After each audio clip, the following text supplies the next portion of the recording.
हर साल पूछ लिया जाता है, जिसका नाम है क्या, गॉस लॉ। ठीक ना, गॉस थ्योरम। हाँ, सुनिए, वही पढ़ा रहे हैं। तो ये जो टॉपिक है आज का, ये टॉपिक है, इसका नाम है इलेक्ट्रिक फ्लक्स। इसका नाम है क्या, इलेक्ट्रिक फ्लक्स। अब देखो कि ये इलेक्ट्रिक फ्लक्स क्या होता है। इसको हिंदी में बोलते हैं विद्युत फ्लक्स ही। ठीक ना, विद्युत फ्लक्स। अब देखो कि ये चीज है क्या, तो पहले इसको आप समझिए एकदम प्रैक्टिकल एग्जांपल से। प्रैक्टिकल एग्जांपल से समझिए कि आपके पास मान लीजिए कि एक विद्युतीय क्षेत्र है।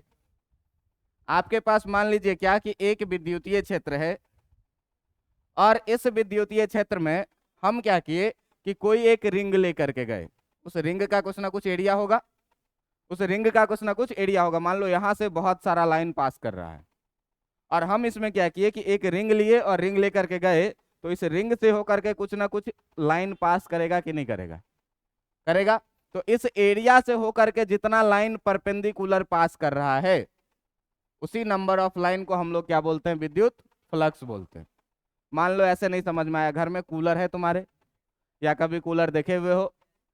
कूलर चलाते हैं तो क्या निकलता है, हवा बाहर निकलता है। कूलर में एक ऑप्शन ये भी होता है कि आप उसके एरिया को ऐसे घुमा सकते हैं, घुमा सकते हैं।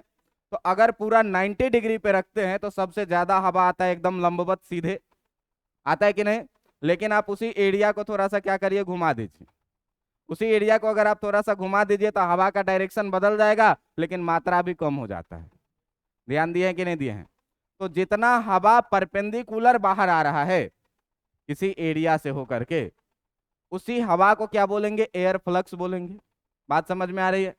मान लो अभी बारिश हो, ये खिड़की को खोल दें, बारिश हो, ये खिड़की को खोल दे, तो जो बारिश की बूंद गिरती है वो इलेक्ट्रिक फील्ड, अगर मान लो इलेक्ट्रिक फील्ड के जैसे गिर रही है, तो इस खिड़की से होकर के जितना झटका अंदर आएगा उसको क्या बोलेंगे, वाटर फ्लक्स बोलेंगे। पानी आ रहा है तो, है ना। अभी धान गेहूं का कभी वो देखे हुए हो कि जब धान निकाला जाता है थ्रेसर से, तो थ्रेसर से एक साइड से क्या होता है, छोटा सा एरिया होता है जिससे भूसा निकल रहा होता है। तो परपेंडिकुलर निकल रहा है, तो कितना भूसा निकल रहा है उसको क्या बोलेंगे, भूसा फ्लक्स। बात समझ में आ रहा है, बात समझ में आ रहा है कि नहीं। तो ऐसे ही भाई किसी इलेक्ट्रिक फील्ड में, किसी भी इलेक्ट्रिक फील्ड में अगर आप कोई एरिया लेते हैं, मान लीजिए कि ये एक एरिया में ले लिया यहाँ पे, है ना। तो इस एरिया से होकर के परपेंडिकुलर जितना भी electric lines of force pass कर रहा है, इसी लाइंस ऑफ फोर्स को हम लोग क्या बोलेंगे, इलेक्ट्रिक फ्लक्स बोलेंगे, विद्युत फ्लक्स बोलेंगे। बात समझ में आया। किसी विद्युत क्षेत्र में क्या करेंगे कि कोई सतह लेके जाएंगे, उस सतह का कुछ ना कुछ एरिया होगा, उस एरिया से लंबवत जितना भी विद्युत क्षेत्र रेखाएं पास कर रही है, उन क्षेत्र रेखाओं की संख्या को ही हम लोग क्या बोलते हैं, विद्युत फ्लक्स कहते हैं। क्लियर है इतनी बातें, हैं। फ्लक्स का फीलिंग आ गया होगा क्या भाई। अब देखो कि जैसे जैसे हम एरिया का डायरेक्शन बदलेंगे तो नंबर ऑफ लाइंस घटेगा बढ़ेगा। अगर हम ऐसे रखे हुए हैं और कूलर को हम ऐसे घुमा दें, तो आने वाली हवा का मात्रा कम हो जाता है कि नहीं हो जाता है, हो जाएगा। लंबवत रहेगा तो सबसे अधिक आएगा, और जैसे जैसे घुमाते जाएंगे हवा का मात्रा कम होता जाएगा। अच्छा, मान लो कि हवा आ रही है सामने से ऐसे, है ना, हवा आ रही है सामने से ऐसे, और हम एक रिंग को ले जा करके इसके सामने रख दें ऐसे, ये रिंग ऐसे रख दें, तो क्या इस रिंग से कोई हवा पास करेगा, तो फ्लक्स कितना हो जाएगा, जीरो। और जैसे जैसे हम इसको ऐसे से हम टेढ़ा करते जाएंगे, हवा का मात्रा रिंग से पास करने वाला बढ़ता जाएगा। बढ़ते बढ़ते जब हम सीधा ऐसे रख लेंगे तो अधिकतम हवा आएगा। इसका मतलब वहां पर जो एयर फ्लक्स होगा वो क्या होगा, मैक्सिमम होगा। बात समझ में आ रही है। समीर, नींद आ रहा है, हैं, एक्टिव मोड में रहो, पिटा जाओगे मनीष सर के क्लास में ऐसे करोगे तो। चलो सुनो, तो फ्लक्स समझ में आ गया। अब भाई देखो कि फ्लक्स का परिभाषा क्या कहता है। तो फ्लक्स का परिभाषा क्या कहता है, क्या कि किसी भी विद्युत क्षेत्र में, कहता है क्या कि किसी भी एक समान विद्युतीय क्षेत्र में, किसी भी एक समान विद्युतीय क्षेत्र में, किसी भी एक समान विद्युतीय क्षेत्र में, किसी भी एक समान विद्युतीय क्षेत्र में किसी सतह से, किसी सतह से, किसी सतह से किसी सतह से लंबवत गुजरने वाली विद्युत क्षेत्र रेखाओं की संख्या विद्युत क्षेत्र रेखाओं की संख्या विद्युत क्षेत्र रेखाओं की संख्या फ्लक्स कहलाती है। विद्युत क्षेत्र रेखाओं की संख्या फ्लक्स कहलाती है। ध्यान रखना है कि किसी भी विद्युत क्षेत्र में किसी सतह से जितनी रेखाएं लंबवत पास करेगी उसी नंबर ऑफ लाइंस को हम लोग क्या बोलेंगे? विद्युत फ्लक्स। मान लो कि एक ये तुम्हारा सतह है किसी विद्युतीय क्षेत्र में, और इससे होकर के जो परपेंडिकुलर है ये सतह मान लो कुछ ऐसा, और इससे होकर के मान लो कि जो लाइन पास कर रहा है वो लाइन कुछ ऐसे पास कर रहा है, ये सतह के परपेंडिकुलर है।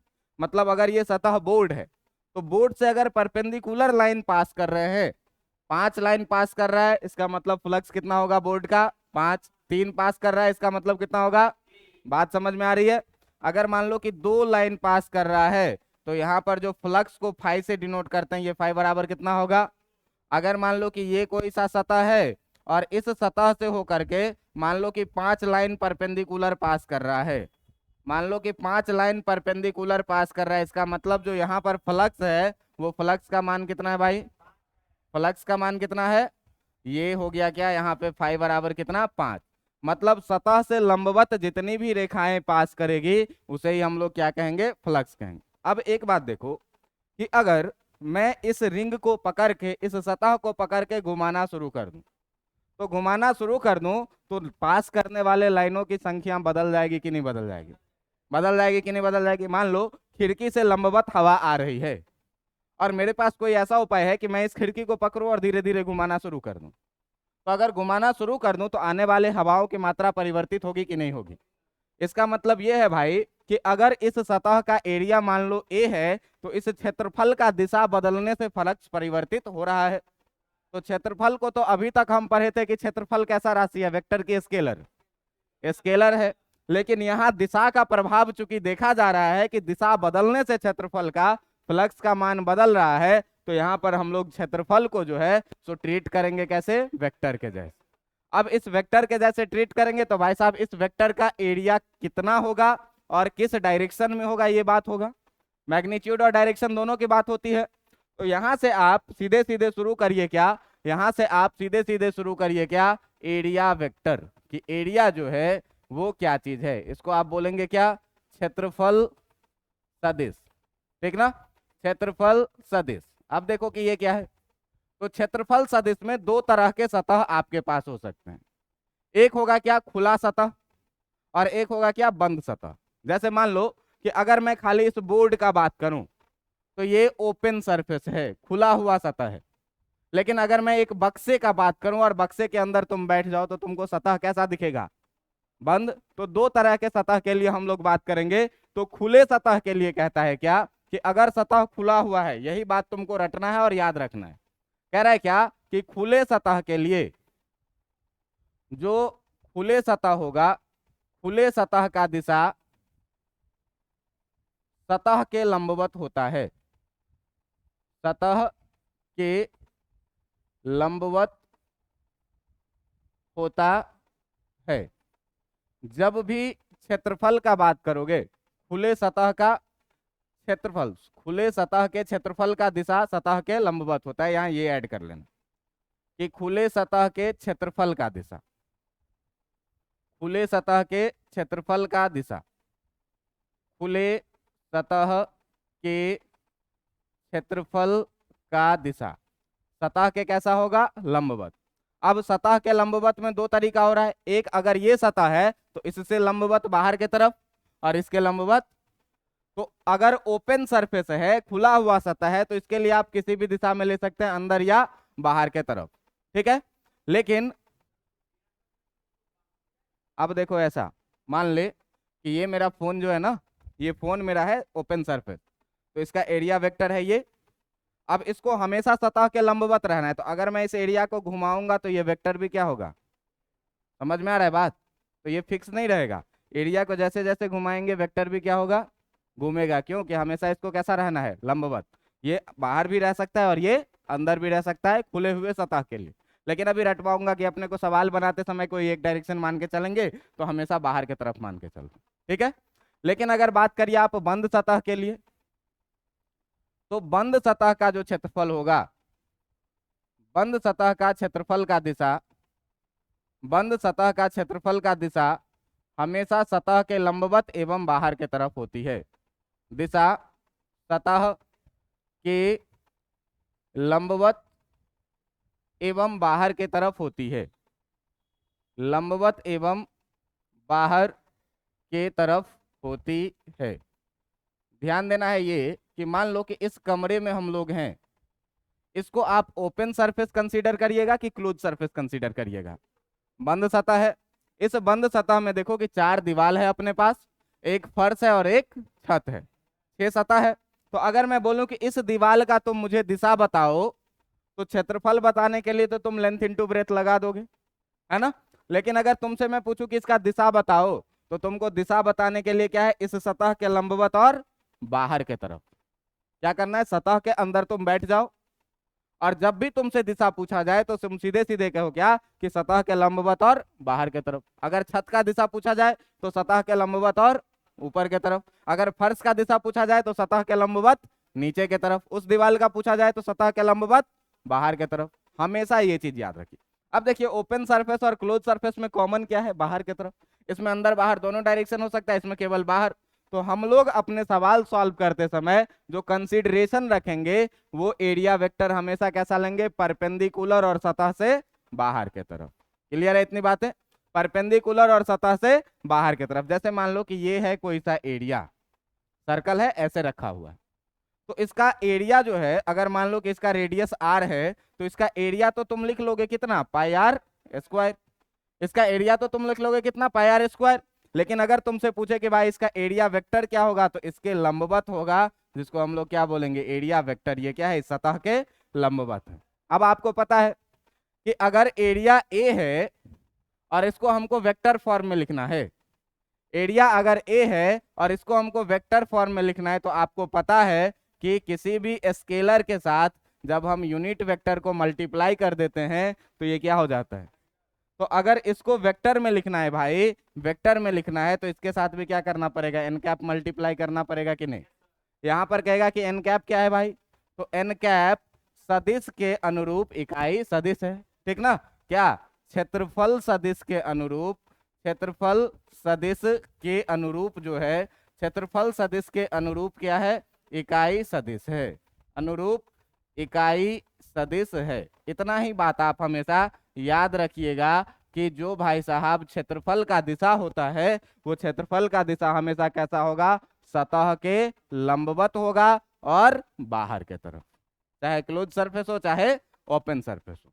ऐसे भी देखो कि अगर तुमको याद होगा 10वीं में अगर तुम पढ़े हुए होगे, तो जो ट्रायंगल का एरिया हम लोग लिखते थे, जिसका 2 साइड हमको पता होता था ए बी और इस दोनों के बीच का एंगल पता होता था थीटा, तो इसका area 1/2 A B sine theta लिखते थे या ए बी साइन थीटा लिखते थे, याद है कुछ, ए बी साइन थीटा लिखते थे, ठीक ना, ए बी साइन थीटा लिखते थे। तो इसका एरिया अगर हम लोग ए बी साइन थीटा लिखते थे, तो ध्यान से देखिए, अगर आप 10वीं में पढ़े होंगे तो याद होगा, नहीं पढ़े होंगे तो घर पे जाके पढ़िएगा। अब यहाँ पर कह रहे हैं कि सर क्षेत्रफल वेक्टर है, तो अगर इसको तुम वेक्टर के जैसे मानो, तो साइड दोनों अगर वेक्टर के रूप में लिया जाए, ये ए और ये बी, और इस दोनों के बीच का एंगल, तो दोनों को वेक्टर लीजिएगा, तो आप इसको ए क्रॉस बी लिखिएगा कि नहीं लिखिएगा, लिखिएगा। और ए क्रॉस बी का जो रिजल्ट आता है क्रॉस प्रोडक्ट का, वो वेक्टर आता है कि स्केलर आता है, क्रॉस प्रोडक्ट का रिजल्ट, क्रॉस प्रोडक्ट का रिजल्ट वेक्टर की स्केलर, वेक्टर आता है। इसका मतलब भाई अगर एरिया को क्रॉस प्रोडक्ट में लिखेंगे तब एरिया जा करके क्या होगा, वेक्टर होगा। बात समझ में आ रहा है। तो एरिया के बारे में तुम हमेशा यही जानोगे क्या, कि यहाँ पर गॉस लॉ में जिस क्षेत्रफल को हम लोग अदिश अभी तक पढ़ते आए थे, उस क्षेत्रफल को क्या पढ़ेंगे, सदिश।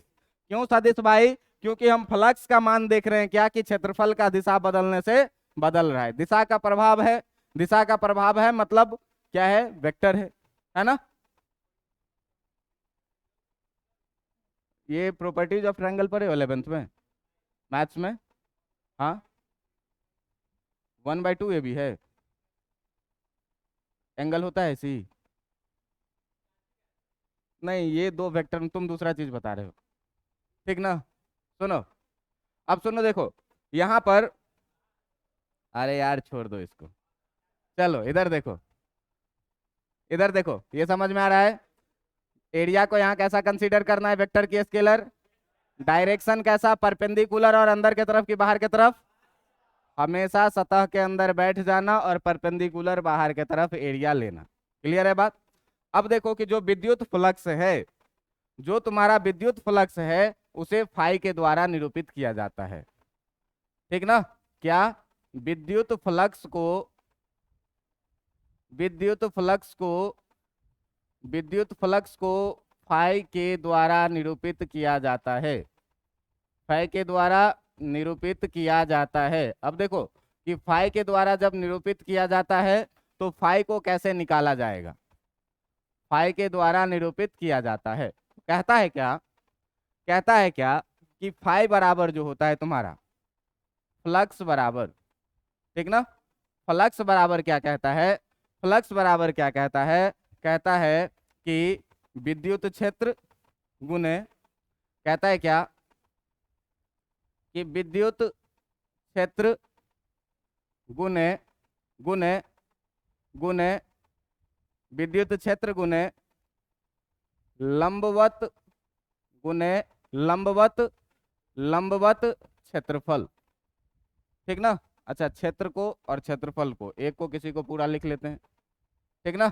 गुने लंबवत क्षेत्रफल मतलब क्या, देखिए कि अगर मान लीजिए कि कोई एक सतह है आपके पास ऐसा, और इस सतह का हमको क्षेत्रफल पता रहेगा कि नहीं पता रहेगा?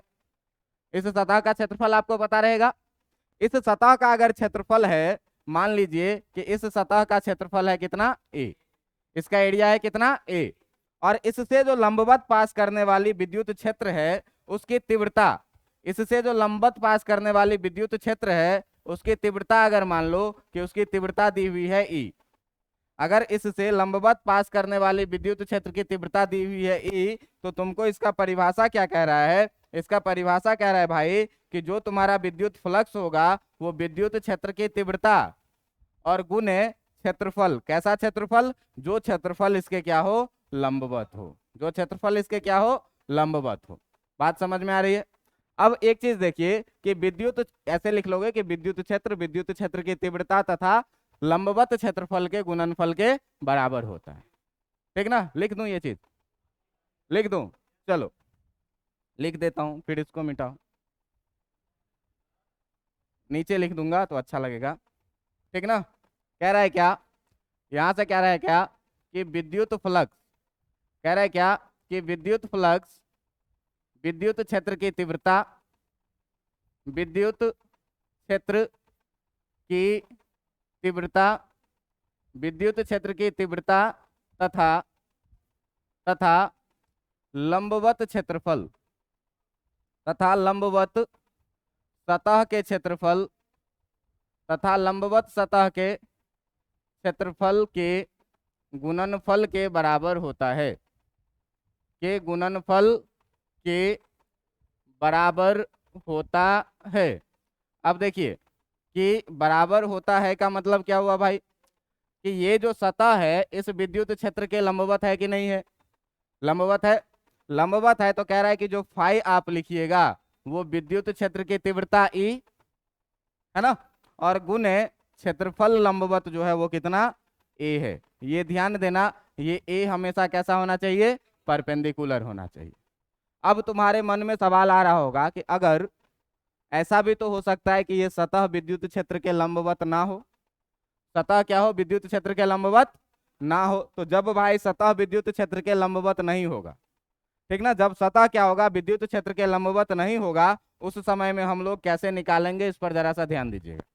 आप ये बताइए कि ये मान लीजिए कि कोई सा सतह है, आपको दिख रहा है ये सतह, ये ऐसा सर्कल है, ठीक ना, ऐसा सर्कल है।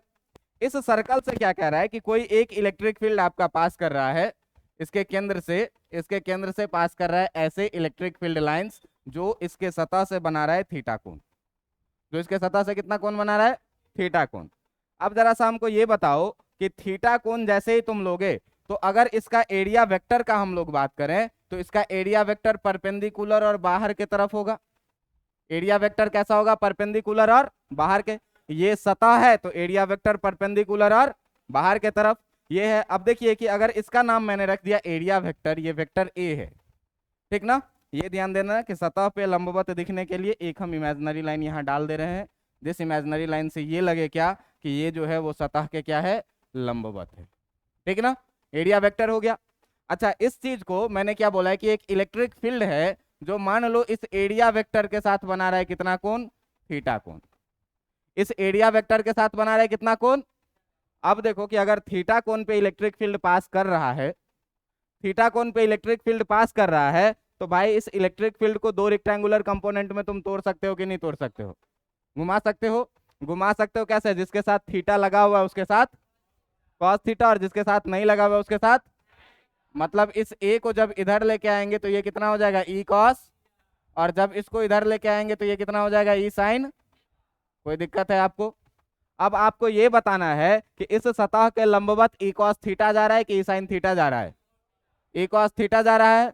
तो जब भाई ई कॉस थीटा जा रहा है तो ये देखो कि मान लो कि यदि यदि यदि वेक्टर ई तथा वेक्टर ए के बीच का कोण, ध्यान देना कि बीच का कोण थीटा हो। ऐसा लगता रहता है कि थीटा ये नीचे वाला, कई बार लोग कंफ्यूज हो जाते हैं, लेकिन हमेशा ध्यान रखिएगा कि जो थीटा है वो दोनों वेक्टर के बीच का एंगल है। इलेक्ट्रिक फील्ड और एरिया वेक्टर के बीच का एंगल है क्या, थीटा। तो भाई साहब इस ई को दो rectangular component E cos theta और ई साइन थीटा में लेंगे कि नहीं लेंगे, लेंगे। अब आप ये बताइए कि आपने जो फ्लक्स का परिभाषा पढ़ा है फाई इक्वल टू, ये फाई इक्वल टू क्या पढ़ा है आपने, फाई इक्वल टू पढ़ा हुआ है इलेक्ट्रिक फील्ड, ठीक ना, इलेक्ट्रिक फील्ड और गुने परपेंडिकुलर एरिया, ये ना पढ़े हैं। दोनों क्या होना चाहिए, एक दूसरे के लंबवत, या अगर तुम मैग्नीट्यूड में बात करो तो सतह क्षेत्र के लंबवत होगा। नहीं तो दूसरे तरीके से तुम देखो तो एक ऐसा सतह जिसमें देखिए, तो अगर इसको मैं एरिया बोलूं तो इस एरिया वेक्टर का अगर मैं डायरेक्शन लेके चलूं तो इस एरिया वेक्टर का भी डायरेक्शन क्या होगा भाई, परपेंडिकुलर बाहर की तरफ। ये डायरेक्शन होगा कि नहीं, परपेंडिकुलर और बाहर की तरफ। तो तुम ध्यान रखना कि एरिया वेक्टर का डायरेक्शन और इलेक्ट्रिक फील्ड का डायरेक्शन सेम कर देना।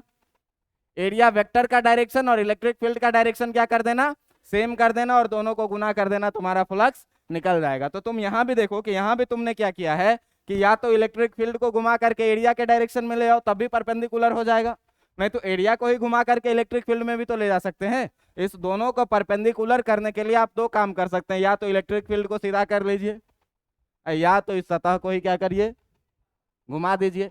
तो एरिया को भी आप घुमा सकते हैं और इलेक्ट्रिक फील्ड को भी आप घुमा सकते हैं, कोई रिस्ट्रिक्शन नहीं है। जब आप एरिया को घुमाइएगा तो भी इधर देखिएगा a cos थीटा आ जाएगा, है ना। तो हम क्या किए, इलेक्ट्रिक फील्ड को घुमाए। अब देखो कि कह रहा है क्या कि E इंटू ए परपेंडिकुलर चाहिए, तो इलेक्ट्रिक फील्ड जो परपेंडिकुलर है वो है कितना, E cos थीटा, और एरिया जो इसके परपेंडिकुलर है वो है कितना। अब देखो कि साइन थीटा जो है वो सतह के समानांतर हो गया। अगर इधर से इलेक्ट्रिक फील्ड आ रही है और इसमें मैं सतह को ऐसे रख दूं तो क्या इस सतह से कोई लाइन पास करेगा, नहीं करेगा।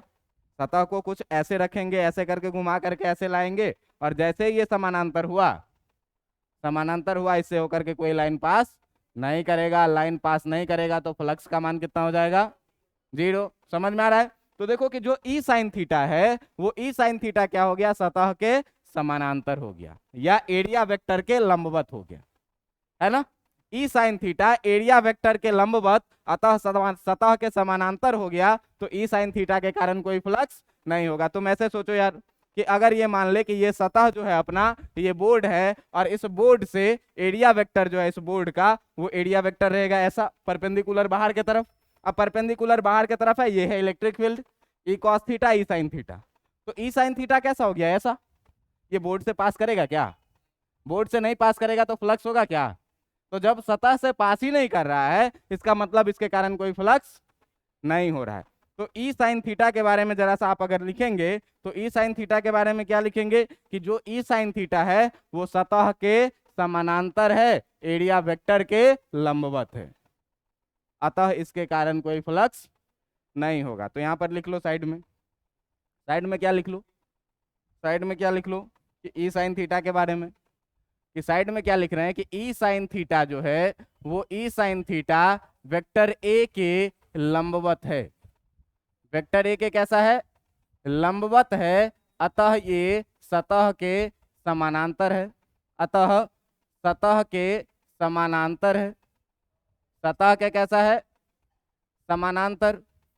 यह सतह से नहीं गुजरेगी, ठीक ना। तो जब सतह के समानांतर है भाई, अतः इसका मतलब क्या हुआ, अतः ई साइन थीटा के कारण, अतः ई साइन थीटा के कारण जो फ्लक्स फाई होगा वो कितना होगा? बात समझ में आ रही है कि नहीं आ रही है? अगर ये एरिया वेक्टर है, अगर ये एरिया वेक्टर है और यहाँ से ये एंगल थीटा है, तो ये ई कॉस थीटा होगा, ये ई साइन थीटा होगा। तो कॉस थीटा तो इससे लंबवत पास कर रहा है, लेकिन साइन थीटा क्या हुआ? इधर से गुजर गया। तो गुजर गया तो कहीं बोर्ड को क्रॉस करना चाहिए कि नहीं करना चाहिए? कर रहा है क्या? तो जब तक बोर्ड को क्रॉस नहीं करेगा तब तक फ्लक्स होगा क्या? मैं क्या बोला हूं कि सतह से गुजरने वाली, सतह को आर पार करने वाली जितनी रेखाएं होती है वही क्या कहलाती है? फ्लक्स। तो ई साइन थीटा तो इसके समानांतर गुजर रही है। जब ई साइन थीटा इसके समानांतर गुजर जा रही है, इसका मतलब ई साइन थीटा के कारण कोई फ्लक्स नहीं होगा। ई साइन थीटा के कारण फाई बराबर कितना होगा? 0। अब देखो कि जो ई कॉस थीटा है वो इस सतह के लंबवत पास कर रही है। ई कॉस थीटा जो है सो सतह के लंबवत जब पास कर रही है भाई, तो ये इसी को तुम ई ए कॉस थीटा लिखोगे कि नहीं लिखोगे? जरा सा ध्यान से देखो कि यहाँ एरिया भी वेक्टर है और ई भी वेक्टर है। तो अगर वेक्टर ए होता था, वेक्टर बी होता था और दोनों के बीच का एंगल थीटा होता था, तो आपको याद है कि ए डॉट बी बराबर हम लोग कितना लिखते थे? A B cos. तो भाई साहब ये बताओ कि यहाँ पर फाई बराबर इसको ई डॉट ए लिख सकते हैं कि नहीं लिख सकते हैं? लिख सकते हैं कि नहीं लिख सकते हैं? ई डॉट ए लिख सकते हैं कि नहीं लिख सकते हैं? अच्छा, अब ये बताइए कि डॉट प्रोडक्ट का रिजल्ट वेक्टर आता था कि स्केलर आता था? स्केलर आता था। तो फ्लक्स वेक्टर क्वांटिटी है कि स्केलर क्वांटिटी है? स्केलर क्वांटिटी है। इसका मतलब ये हुआ कि जो आपका विद्युत फ्लक्स है, जो आपका विद्युत फ्लक्स है, जो आपका विद्युत फ्लक्स है, वो विद्युत फ्लक्स कैसा क्वांटिटी है? अदिश राशि है। ये कैसा क्वांटिटी है? अदिश राशि है। बात समझ में आ रहा है कि नहीं आ रहा है? बात समझ में आ रहा है? क्या बोले भाई? क्या बोले कि कोई एक सतह है, ये ध्यान देना, एरिया अलग चीज है। एरिया इस सतह का एरिया है जिसको तुम एल इंटू बी करके निकाल लोगे, सर्कल रहेगा पाई आर स्क्वायर करके निकाल लोगे। लेकिन एरिया वेक्टर के बारे में मैं क्या बोला हूं कि सतह के लंबवत और बाहर की तरफ। तो ये सर्कल अगर ऐसा है तो ये एरिया वेक्टर लंबवत और बाहर की तरफ होगा। मैं क्या बोला कि इलेक्ट्रिक फील्ड इसके साथ थीटा एंगल बना रहा है। तो एरिया वेक्टर और इलेक्ट्रिक फील्ड को सेम डायरेक्शन में तुम कर लो और दोनों को गुना कर दो। तो सेम डायरेक्शन में करने के लिए तुम दो चीज कर सकते हो, या तो ई को घुमा लो या तो ए को घुमा लो, है ना। दोनों काम कर सकते हैं। तो ए को भी घुमाओगे तो भी जिसके साथ थीटा लगा है उसके साथ कॉस थीटा, जिसके साथ नहीं लगा है उसके साथ साइन थीटा आएगा। ई को भी घुमाओगे तो जिसके साथ थीटा लगा है बात दोनों को घुमाने में बराबर ही पड़ेगा, ठीक ना।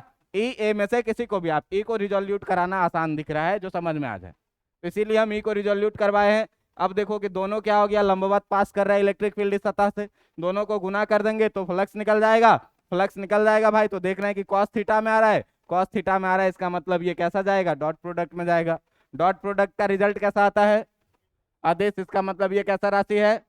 जरा सा अगर एसआई मात्रक का बात करें, है ना, जरा सा अगर एसआई मात्रक का बात करें तो ये बताइए कि विद्युत फ्लक्स का एसआई मात्रक, विद्युत फ्लक्स का एसआई मात्रक का अगर आप बात करिएगा तो एसआई मात्रक क्या होगा भाई? ध्यान से देखना, इलेक्ट्रिक फील्ड ई का जो मात्रक होता है ये क्या होता है? न्यूटन पर कूलम, याद है कि नहीं। और एरिया का जो मात्रक होता है ये क्या होता है? Metre square. तो यहाँ ध्यान देना कि न्यूटन पर कूलम लिखेंगे इलेक्ट्रिक फील्ड के लिए और मीटर स्क्वायर लिखेंगे किसके लिए? एरिया के लिए। तो एसआई मात्रक अगर लिखना है तो न्यूटन मीटर स्क्वायर पर कूलम लिख देंगे तो कोई दिक्कत है?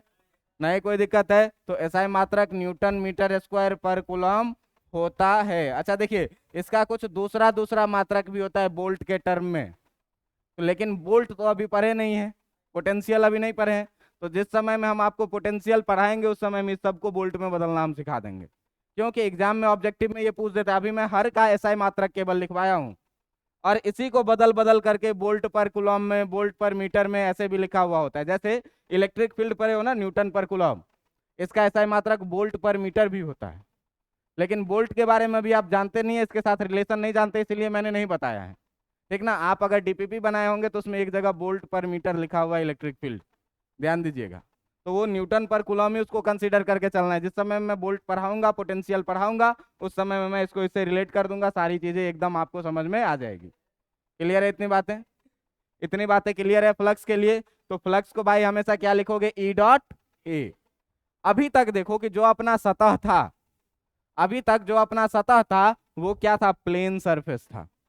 अगर टेढ़ा सरफेस रहे तब क्या करेंगे, है ना। अगर सरफेस कैसा रहे, टेढ़ा, स्फेयर रहे, स्फेयर रहे, उस समय में आप फ्लक्स के बारे में क्या करेंगे, है ना। तो उस समय में आप फ्लक्स के बारे में क्या करेंगे, जो जरा सा ध्यान दीजिएगा, तो जब भी भाई कोई चीज इरेगुलर अपन को दिखता है तो अपन क्या करते हैं, उसको छोटे छोटे एरिया में क्या करते हैं, तोड़ लेते हैं। तो मान लो क्या कि एक सतह है, जो सतह कुछ ऐसा टेढ़ा है, दिख रहा है क्या, ये गोला का एक कटा हुआ पार्ट दिख रहा है, कर्व सरफेस, है ना। ऐसे नहीं मानोगे कर्व सरफेस, तो चलो ऐसे मानते हैं क्या, इसको मिटाओ, एक स्फेयर ही मान लो, है ना। एक स्फेयर ही मान लो कि एक गोला है, एक स्फेयर ही मान लो कि क्या है, एक गोला है। अब देखिए कि अगर यहां पर हम कोई सा चार्ज रख दें, अगर इसके सेंटर पे क्या करें, हम कोई सा चार्ज रख दें प्लस क्यू, अगर हम इसके सेंटर पे हम कोई सा चार्ज रख दें प्लस क्यू मान लो, है ना, तो ये प्लस क्यू जो इलेक्ट्रिक फील्ड बनाएगा वो परपेंडिकुलर बाहर की तरफ बनाएगा कि नहीं बनाएगा, बनाएगा। लेकिन अभी हम इस चार्ज को नहीं रखते, हम एक बात आपको बताएं अभी, ठीक ना, जो हम लोग पहले से जानते हैं, हमारा प्रीवियस नॉलेज है कि पॉजिटिव चार्ज के कारण इलेक्ट्रिक फील्ड हमेशा बाहर की तरफ होता है, रेडियल होता है तो सरफेस के परपेंडिकुलर भी होगा, ठीक ना। लेकिन मान लो क्या कि अगर अगर ये इलेक्ट्रिक फील्ड यहाँ पर ये सतह है, तो इस सतह का अगर इसका त्रिज्या तुमको कुछ दे दिया जाए तो इसका तो तुम एरिया निकाल लोगे, स्फीयर का टोटल सरफेस एरिया।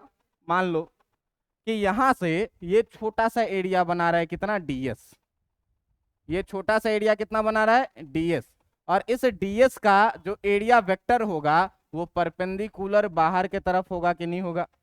इस छोटे से एरिया को मैंने क्या माना, डीएस माना, और ये डीएस जो होगा वो परपेंडिकुलर किधर, बाहर के तरफ। क्यों कि भाई एरिया वेक्टर हमेशा कैसा होता है, परपेंडिकुलर बाहर के तरफ। इस सतह पर मैंने एक छोटा सा एरिया काटा जिसका नाम क्या रखा, डीएस या डीए, जो भी रखने का मन हो कर, ठीक ना। ये डीएस क्या है, इस डीएस के बारे में मैं क्या बोला, ये एलिमेंटल एरिया है, ये एक छोटा सा जो है, सो मैंने क्या काटा है, एरिया काटा है, जिसका एरिया किधर होगा, बाहर की तरफ।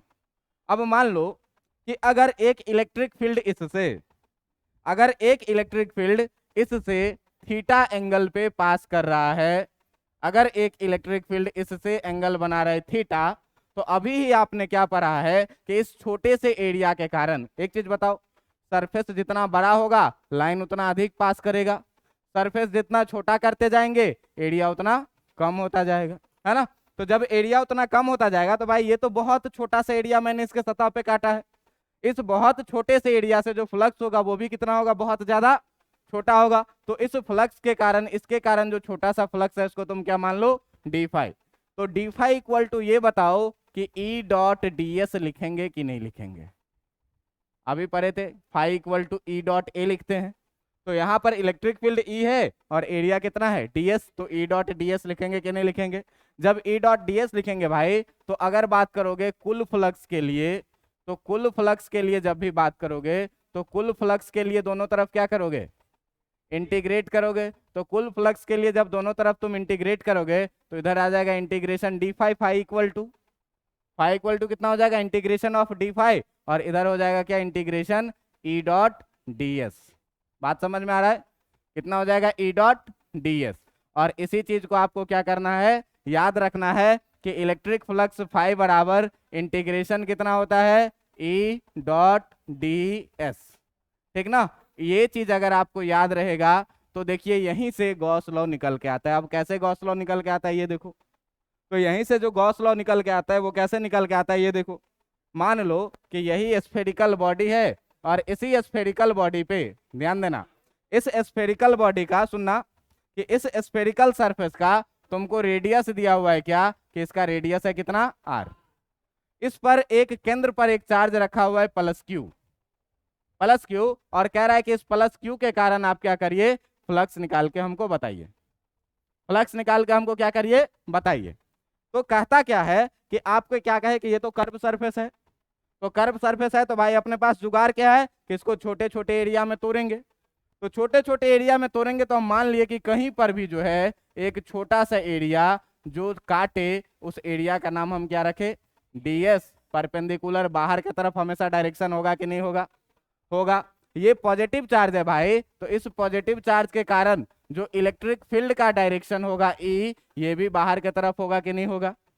अगर दोनों बाहर की तरफ है तो अगर बात करें हम लोग एंगल का, angle between E and D S, angle between E and D S theta, तो थीटा बराबर कितना होगा, होगा कि नहीं, क्योंकि दोनों किस डायरेक्शन में है, सेम डायरेक्शन में है। अब ये बात बताओ कि अगर यहाँ से तुमको कोई कहे फ्लक्स फाई निकालो, अगर तुमको क्या कहे फ्लक्स निकालो फाई, तो फ्लक्स निकालो फाई, तो भाई क्या लिखोगे, सीधे सीधे integration E dot ds. E dot ds का मतलब कितना लिखोगे, integration E ds cos theta लिखोगे कि नहीं लिखोगे, A dot B A B cos theta, है ना।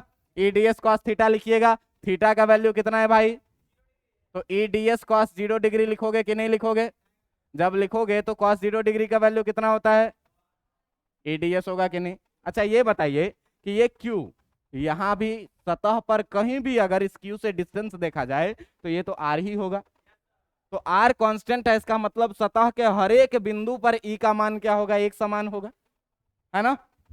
यहां पर आर के एक समान रहने के कारण, आर के समान रहने के कारण, आर के समान रहने के कारण, समान रहने के कारण सतह पर किसी भी बिंदु पर, किसी भी बिंदु पर जो है, किसी भी बिंदु पर, किसी भी बिंदु पर ई का मान नियत रहेगा।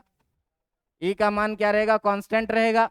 तो भाई जब नियत रहेगा तो कितना रहेगा, जरा सा इस पर बात कर लो। तो ई इक्वल टू तो तुम पहले ही जाने हो क्या, के क्यू बाय, होगा कि नहीं होगा, के क्यू बाय आर स्क्वायर, के क्यू बाय आर स्क्वायर। के का वैल्यू डाल के लिखोगे तो 1/4 पाई एप्सिलॉन नॉट क्यू अपन कितना आर स्क्वायर लिखोगे कि नहीं लिखोगे।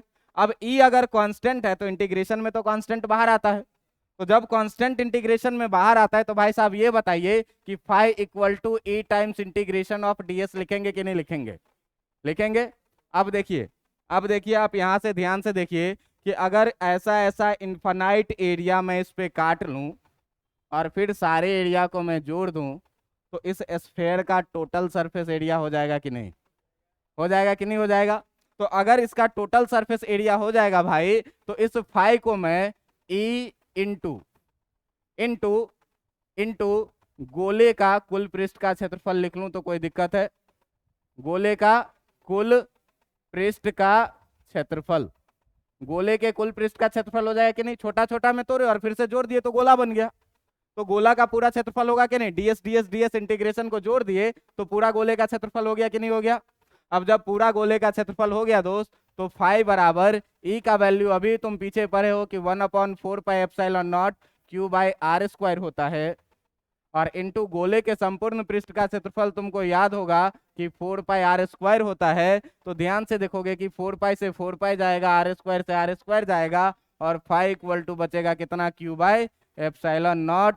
और यही है क्या, यही है गॉस लॉ, यही है क्या, गॉस लॉ। जिस गॉस लॉ के बारे में हम लोगों को अगले दिन पढ़ना है। बात समझ में आ रहा है क्या, जी नहीं, क्लोज सरफेस के लिए, हाँ, किसी भी क्लोज सरफेस के लिए वैलिड है। बंद सतह रहना चाहिए, कहीं पर छोटा सा छेद भी नहीं रहना चाहिए। होता क्या है कि चार्ज अंदर में है सतह के, अगर तुम इसको काट दोगे तो चार्ज का नेचर क्या, हमेशा मेटल के सरफेस पर रहना, तो चार्ज यहाँ से लीक करके क्या आ जाएगा, सतह के बाहर आ जाएगा। इसीलिए गॉस लॉ हमेशा जो है वो क्लोज सरफेस के लिए वैलिड है। क्या है वो गॉस लॉ पर स्पेशल चर्चा हम लोग करेंगे कल। आज का लेक्चर बहुत ही इंपॉर्टेंट है जिसमें हम लोग केवल फ्लक्स के बारे में जाने हैं। ठीक है, एक पॉइंट पर और चर्चा कर लेते हैं कि फ्लक्स अगर स्केलर है दोस्त, तो फ्लक्स अगर स्केलर है, ध्यान से देखना कि फ्लक्स अगर स्केलर है तो ये पॉजिटिव नेगेटिव कुछ भी हो सकता है, पॉजिटिव नेगेटिव कुछ भी हो सकता है। तो देखो फ्लक्स के बारे में कहा गया क्या कि अगर किसी सतह से बाहर लाइन जा रही है तो उस फ्लक्स को आप पॉजिटिव मानेंगे। अगर रूम से हवा बाहर जा रही है तो फ्लक्स पॉजिटिव है, और अगर रूम में हवा आ रही है, एंटर कर रही है सतह के अंदर, तो उसके कारण जो फ्लक्स होगा उसको क्या बोलेंगे, नेगेटिव फ्लक्स। ठीक ना, तो 2 पॉइंट और आप इसमें ऐड कर लेंगे, क्या 2 पॉइंट और आप इसमें क्या ऐड कर लेंगे कि 2 पॉइंट और आप ऐड कर लेंगे इसमें क्या कि फ्लक्स का मान धनात्मक होगा, फ्लक्स का मान धनात्मक होगा, धनात्मक होगा यदि